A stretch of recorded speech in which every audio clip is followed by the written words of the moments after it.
بسم اللہ الرحمن الرحیم۔ یہ لیکچر آپ کے لیے تیار کیا ہے بحریہ کالج SRE مجید PNAT کی طرف سے۔ سبجیکٹ ہے اسلامیات، 4 کلاس 9 فیڈرل بورڈ۔ میں ہوں آپ کی ٹیچر ڈاکٹر حسین بانو۔ اس سبق کے مقاصد یہ ہیں کہ طلبہ اس قابل ہو جائیں گے کہ وہ سورہ انفال کا شان نزول، مضامین، لفظ انفال کے معنی اور جنگ بدر کا مختصر خلاصہ بتا سکیں گے۔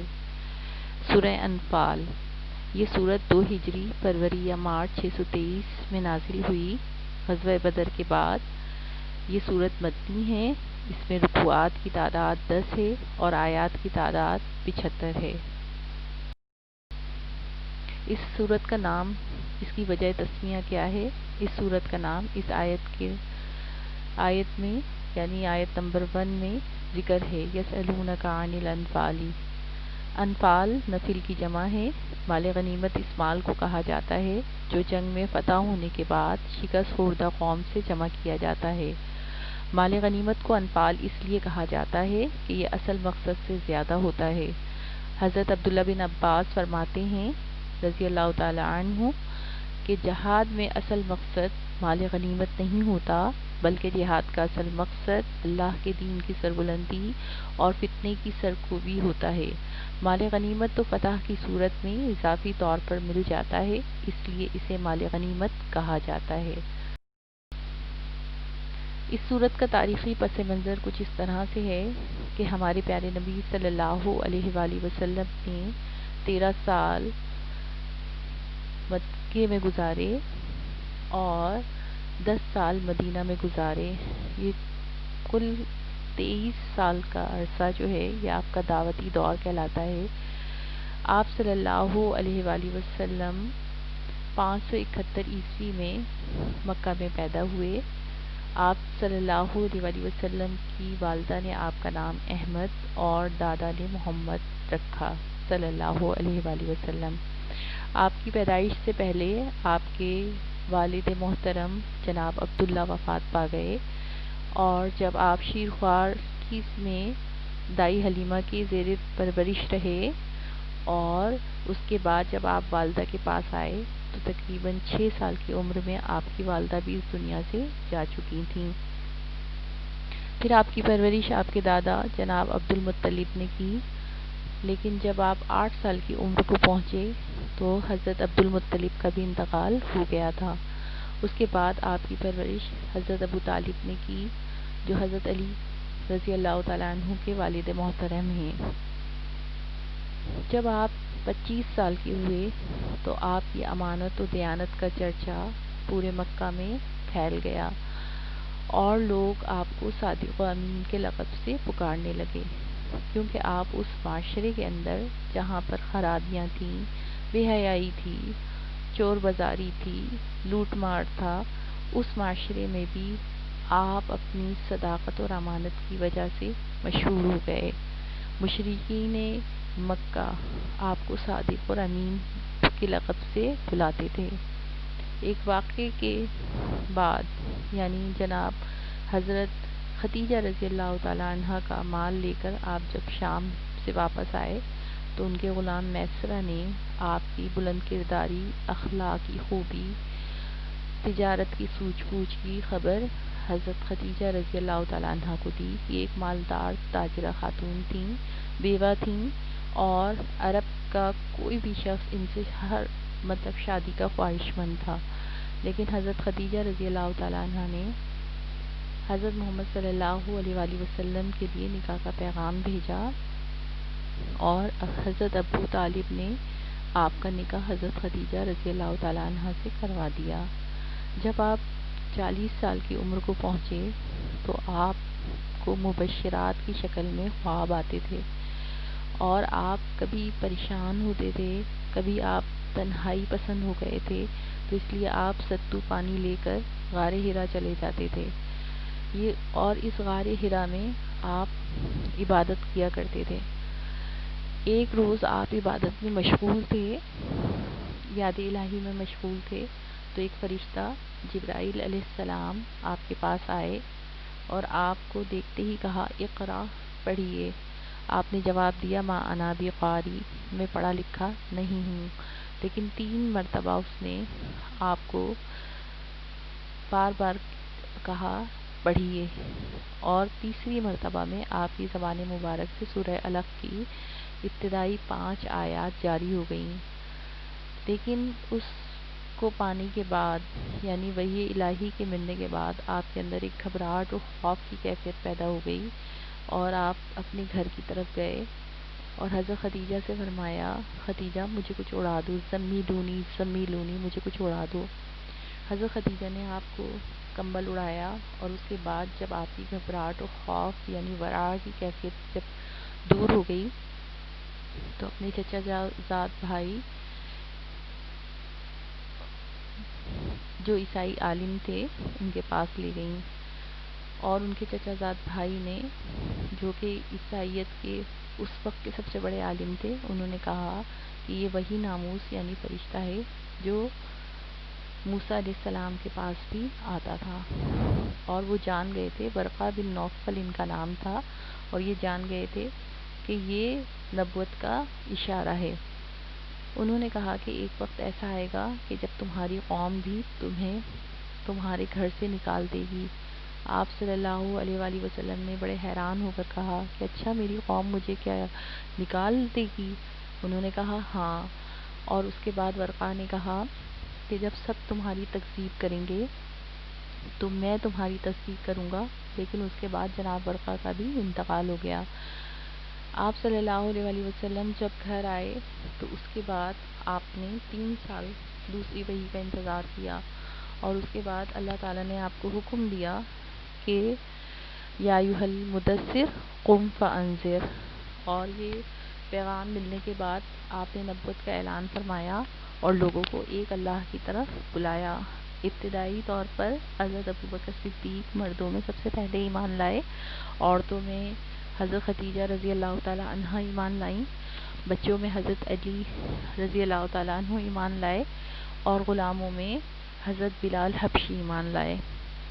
اس کے بعد آہستہ آہستہ سلسلہ دراز ہو گیا، لیکن جب اہل مکہ نے دیکھا کہ یہ ہمارے معبودوں کی توہین کرتے ہیں اور برا بھلا کہتے ہیں اور ایک خدا کی طرف بلاتے ہیں، تو انہوں نے جو ہے اس دعوت کی بڑھ کے تکذیب کی۔ آپ نے تمام بتوں کو چھوڑ کر ایک اللہ کی طرف بلایا اور لا الہ الا اللہ محمد رسول اللہ کی دعوت دی۔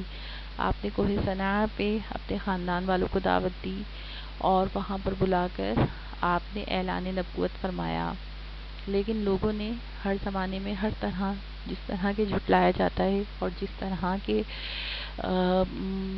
مشکل کا سامنا کرنا پڑتا ہے، اسی طرح سے نبی کریم صلی اللہ علیہ وسلم اور اصحاب رسول کو مشکلات کا سامنا کرنا پڑا۔ لیکن اطراف کے قبائل اور مدینہ کے رہنے والوں نے نبی کریم صلی اللہ علیہ وسلم کے ہاتھ پر بیعت فرمائی۔ پہلے بیعت عقبہ اولیٰ ہوئی اور پھر اس کے بعد بیعت عقبہ ثانیہ ہوئی۔ لیکن نبوت کا 14واں سال شروع ہوتے ہی آپ صلی اللہ علیہ وسلم نے مدینہ کی طرف ہجرت کی۔ اس سے پہلے آپ ہجرت حبشہ میں صحابہ کرام کو جانے کا حکم دے چکے تھے، اور بہت سے صحابہ کرام حبشہ کی طرف بھی ہجرت کر گئے، لیکن خود آپ صلی اللہ علیہ وسلم نے 14 نبی اور 13 نبی کے درمیانی عرصے میں ہجرت فرمائی۔ یہ ہجرت کا پہلا سال تھا۔ مدینے والوں نے آپ صلی اللہ علیہ وسلم کو ویلکم بہت شاندار طریقے سے کہا، لیکن نبی کریم صلی اللہ علیہ وسلم مکی دور میں 12 سال گزار چکے تھے، مگر مکہ کی زمین اس دعوت کے لیے زرخیز ثابت نہیں ہوئی۔ عرب کے جاہلی عناصر پوری قوت کے ساتھ اس دعوت کو کچلنا چاہتے تھے۔ مکی دور کے آخری 3-4 سالوں میں یثرب مدینے میں اسلام کی شعائیں مسلسل پہنچ رہی تھیں۔ نبوت کے 12ویں سال حج پر 75 نفوس کا ایک وفد نبی کریم صلی اللہ علیہ وآلہ وسلم سے رات کی تاریکی میں ملا، اور اس نے نہ صرف اسلام قبول کیا بلکہ آپ صلی اللہ علیہ وآلہ وسلم اور صحابہ کرام کو اپنے شہر میں جگہ دینے پر آمادگی ظاہر کی۔ یہ وہی واقعات ہیں جو ہجرت مدینہ کا سبب بنے۔ آپ نے مدینہ آنے کے بعد مدینہ کے اطراف میں رہنے والے یہودیوں سے ایک معاہدہ کیا جو تقریباً 52 دفعات پر مبنی تھا، اس کو میثاق مدینہ کہا جاتا ہے۔ اس کے بعد آپ اسلامی ریاست کی بنیاد آپ نے رکھی اور نبی کریم صلی اللہ علیہ وآلہ وسلم بحیثیت سربراہ مملکت تسلیم کر لیے گئے۔ سعد بن معاذ رئیس مدینہ عمرے کے لیے مکہ گئے تو عین حرم پر ابو جہل نے اس کو ٹوک دیا، تم تو ہمارے دین کے مرتدوں کو پناہ اور اعانت کا دم بھرو اور ہم تمہیں اطمینان سے مکے میں طواف کرنے دیں۔ اگر تم امیہ بن خلف کے مہمان نہ ہوتے تو زندہ یہاں سے جا نہیں سکتے تھے۔ سعد نے جواب دیا، بخدا اگر تم نے مجھے اس چیز سے روکا تو میں تمہیں اس چیز سے روک دوں گا جو تمہارے لیے اس سے زیادہ شدید تر ہے، یعنی مدینہ پر تمہاری راہ گزر۔ یہ مکہ والوں کے لیے اعلان تھا کہ اگر بیت اللہ سے انہوں نے مسلمانوں کو روکا تو شامی تجارت کا راستہ مخالفین اسلام کے لیے پرخطر ہے۔ یہ قریش کی بہت اہم تجارتی شاہراہ تھی۔ یہ مکہ سے جب گزرتی ہے تو اس کے درمیان میں یہ مدینہ پڑتا ہے، تو یہ ایک بہت ہی اہم شاہراہ تھی۔ تو اس لیے جو ہے اسی طرف انہوں نے حضرت معاذ نے اشارہ کیا کہ اگر تم ہمیں مکہ آنے نہیں دو گے تو ہم تمہیں اس تجارتی شاہراہ سے گزرنے نہیں دیں گے۔ میثاق مدینہ کے بعد آپ صلی اللہ علیہ وآلہ وسلم نے دو اہم تدبیریں کیں۔ پہلی یہ کہ مدینہ اور ساحل احمر سے متصل جو قبائل تھے، جوہینہ، بنی زمرہ، ینبو اور ذوالعشیرہ اور بنی مدلج کے دفاعی معاونت کی قرارداد ہوئی، جسے ہم ڈیفینسو الائنس کہیں گے۔ دوسری تدبیر آپ صلی اللہ علیہ وآلہ وسلم نے یہ اختیار کی کہ یہ قافلوں کو دھمکی دینے کے لیے اس شاہراہ پر ہجوم پیہم یعنی چھوٹے چھوٹے دستے بھیجنا شروع کیے، جس طرح کہ وہ یعنی اہل مکہ بھیجتے تھے، اور وہ تو مسلمانوں کو مارتے اور پیٹتے اور سامان بھی لوٹ لیا کرتے تھے، لیکن آپ صلی اللہ علیہ وآلہ وسلم نے صرف ان کو ڈرانے کے لیے سریہ حمزہ، سریہ عبیدہ بن حارث، سریہ سعد بن ابی وقاص اور غزوہ ابوا، اس طرح کے چھوٹے چھوٹے سریے بھیجے اور چھوٹے چھوٹے غزوات ہوئے۔ اس میں آپ صلی اللہ علیہ وآلہ وسلم نے نہ تو کوئی قافلہ لوٹا نہ کشت و خون ہوا، بلکہ اس کا اصل مقصد قریش کو ہوا کا رخ بتانا تھا کہ اگر تم بھی مقابلہ کر رہے ہو یہاں مقابلہ کرنے کے لیے تیار ہیں۔ تقریباً 2 ہجری کا زمانہ ہے۔ قریش کا ایک تجارتی قافلہ سردار قافلہ ابو سفیان کی سربراہی میں نکلتا ہے۔ یہ 2 ہجری فروری یا مارچ 623 کا واقعہ ہے۔ اس میں سامان تجارت 50,000 اشرفی کا مال ہے اور محافظ صرف 30 یا 40 تھے، لیکن ابو سفیان ایک بہت یعنی زیرک آدمی تھا اور بہت بڑا سردار تھا، تو اس نے کہا کہ شام سے پلٹتے ہوئے اسے یہ اندازہ ہو گیا کہ مال زیادہ ہے اور محافظ کم ہیں، اس لیے اس نے تیز رفتار آدمی کو مکے بھیجا تاکہ وہاں سے مدد لے آئے۔ اس شخص نے مکہ پہنچتے ہی قدیم قاعدے کے مطابق اپنے اونٹ کے کان کاٹے، اس کی ناک چیر دی، کجاوے الٹ دیے اور اپنی قمیص آگے پیچھے سے پھاڑ کر شور مچانا شروع کر دیا، اے قریش اپنے قافلہ تجارت کی خبر لو، تمہارے مال جو ابو سفیان کے ساتھ ہیں، محمد صلی اللہ علیہ وآلہ وسلم اپنے آدمی لے کر ان کے در پہ ہو گئے ہیں، مجھے امید نہیں کہ تم انہیں پا سکو گے، دوڑو دوڑو مدد کے لیے۔ اس سے ایک ہیجان برپا ہو گیا اور قریش کے تمام بڑے بڑے سردار جنگ کے لیے آمادہ ہو گئے۔ یہ دوسرا گروہ جو مقابلے کے تیار ہوا، اس میں سردار جنگ ابو جہل تھا۔ دشمن فوج کی تعداد جو تھی تقریباً 1000 تھی، جس میں زرہ پوش 600 تھے، اونٹوں کی تعداد 700، گھوڑے 300 اور سواروں کا رسالہ 100 تھا۔ اس میں بعد میں جو ہے جب جنگ بدر ہوئی تو اللہ کی مدد و نصرت سے اس میں کفار جو ہیں 70 قتل ہوئے، 70 ہی قیدی ہوئے۔ اسلام کا پہلا معرکہ تھا جو 17 رمضان المبارک میں پیش آیا۔ محمد صلی اللہ علیہ وآلہ وسلم کا قافلہ مسلمانوں کی فوج کی تعداد صرف 313 تھی، جس میں سے 86 مرد مہاجرین تھے اور 61 قبیلہ اوس و خزرج کے لوگ تھے۔ گھوڑے صرف 2 تھے، اونٹوں کی تعداد 70 تھی اور زرہیں صرف 60 تھیں۔ بعد میں جب یہ معرکہ ہوا اس میں مسلمانوں نے فتح حاصل